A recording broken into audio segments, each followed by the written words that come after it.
Hi, my name is Jake, and in our FitTrack project, I worked on the progress and charting features. In this video, I'll explain one of the JavaScript functions, the function that draws the macro pie chart for protein, carbs, and fats.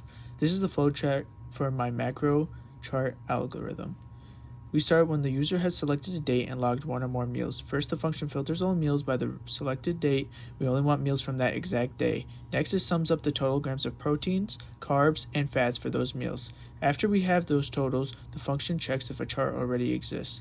If a macro chart is already on the page, it is destroyed so that we don't stack multiple charts on top of one another. Then the function creates a new donut chart using chart.js.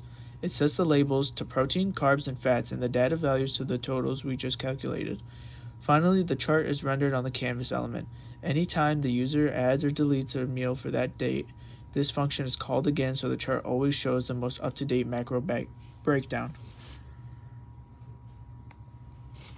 As you see here, this is the code for my JavaScript function.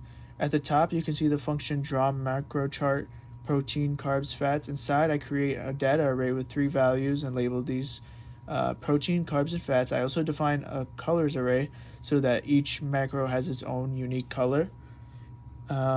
This if macro chart destroy is so that they don't stack on top of one another, as previously said. Then I create a new chart object and pass in the canvas element plus the configuration. The type is set to donut under data. I pass the labels in the data set with our macro values and colors. Finally, chart.js takes the configuration and renders the donut chart on the screen.